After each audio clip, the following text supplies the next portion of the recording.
The 476th greatest album of all time is by the band Sparks called Kimono My House.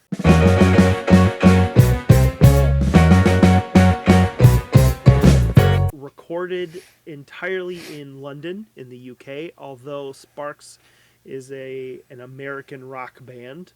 We'll talk about that in a little bit. This album is 36 minutes and 19 seconds long, tagged as glam and art rock.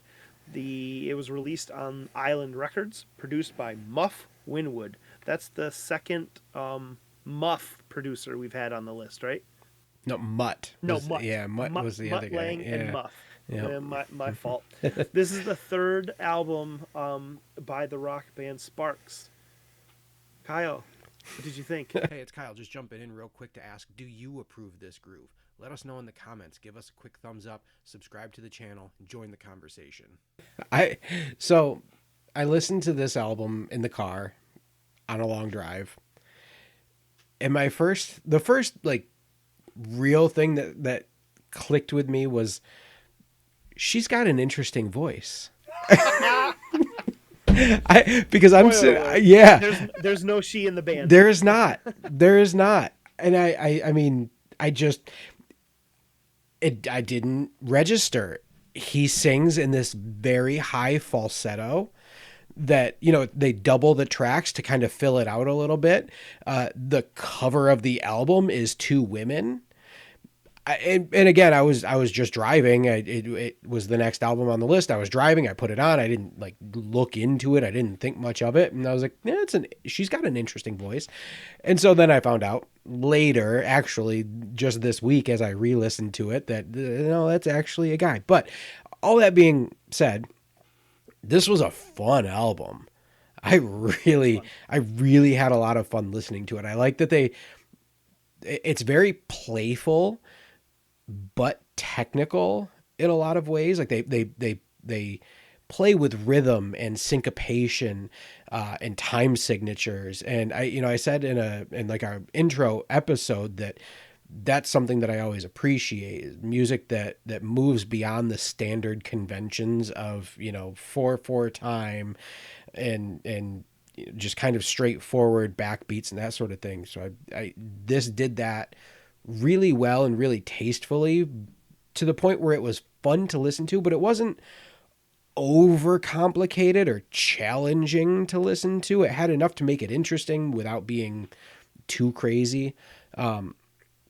It had, that kind of 70s vibe, and the biggest comparison, and I wouldn't say it's a stylistic comparison necessarily, maybe slightly, but more of the guitar tone.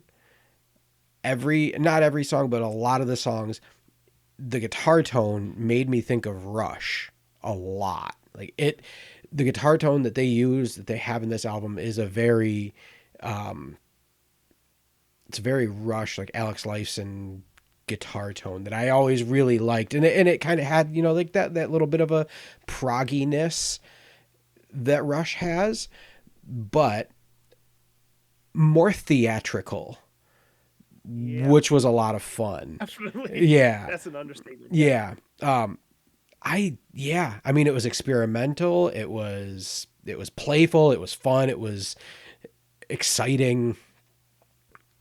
I enjoyed this album. I didn't write down. I had written down a couple of the songs that I liked, but I don't have it right here in front of me, but I just brought it up here. This Town Ain't Big Enough for the Both of Us. The first track on the Falling in Love with Myself Again. That was fun.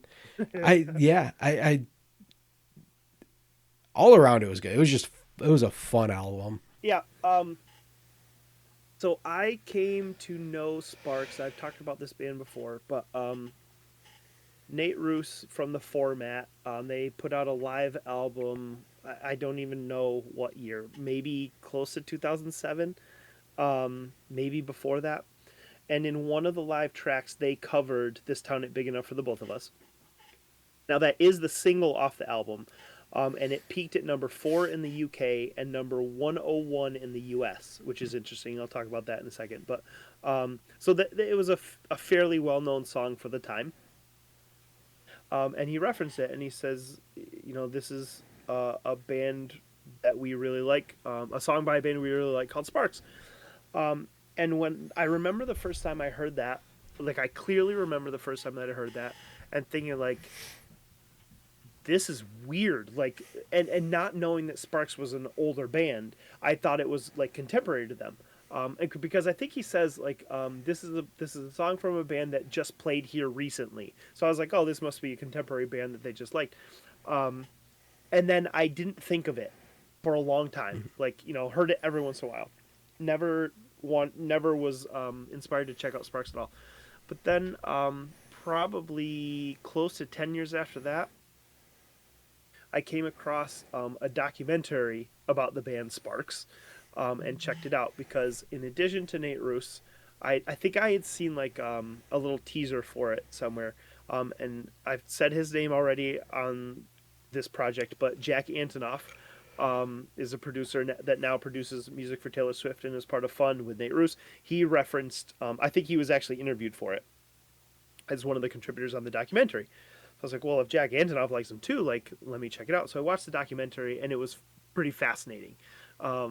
This band originated in the U.S., released 2 albums, and almost this is my own thought, having known kind of their story, but it seems like they were like, we don't fit in here.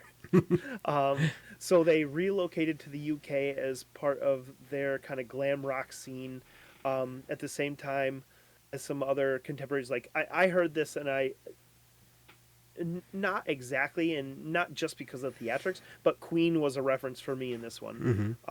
With some of that stuff, like Bohemian Rhapsody and This Town Ain't Big Enough for the Both of Us, have a lot of similar sort of vocal plays and storytelling and sound effects and stuff like that. I mean, there's a old west gunshot in This Town Ain't Big Enough for the Both of Us buried in there somewhere. Once they got to the UK, they became huge in the UK. I mean, like people just really appreciated them. So hey, good for them. Also, their style and commitment to art in general, like, I mean, their album covers are fun and ridiculous throughout their whole discography. Um, they're just a very artsy kind of band. Again, kind of reminding me, just that when I think about them, I think of other bands like the Talking Heads, not because of the same sound, but just because like the way that they thought of their art. Right, like we're gonna make it visual also, and there's gonna be that performance component to it, and the way David Byrne has kind of really explored everything. The music is almost at the center, but then he goes in every direction he can off of that as inspiration, which I find interesting. So I was really interested in that. Um, the vocal melodies for this one are just all over the It's place, wild. right? Like, yeah, like the it's like you find like a melody on a piano that isn't even that memorable, and then he sings along with it. So there is no monotony in this at all. It's just all over the place. Um, I like the song Equator. It has a really long outro that like the music fades out and then it becomes just a vocal thing. Um, it was just interesting to me.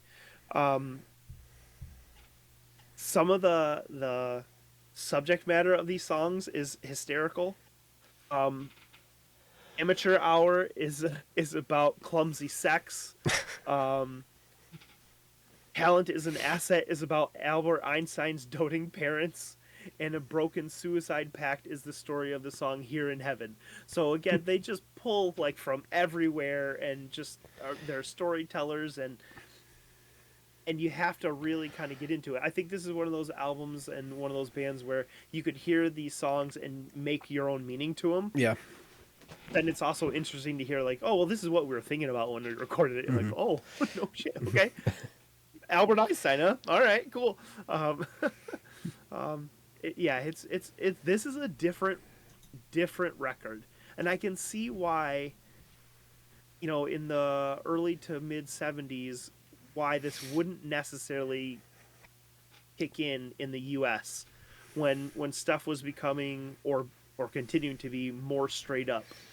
Right? This fits, we already talked about it, but this fits in more with Beatles experimental stuff and that Mm-hmm. Kinks album we just heard. It just fits in better there. Yeah. So, when the US is hearing Creedence Clearwater Revival and Skynyrd and Neil Young, right? This sort of serious music that is popular. This ain't it. No. So this was somebody that was special that liked this sort of thing. So, what'd you score this one? 4, strong 4. This I enjoyed it. I give this one a 4 as well. It's just weird and fun and interesting and yeah, I liked it. Yeah, took me by surprise. I think that's what I appreciated the most out of it, is that it was just a surprise. Sometimes I get into when I'm listening to these albums, I just put on the next one and start listening. And this one, I put it on and it grabbed me. It took me by surprise and it grabbed me, and And you never looked back. Good for you.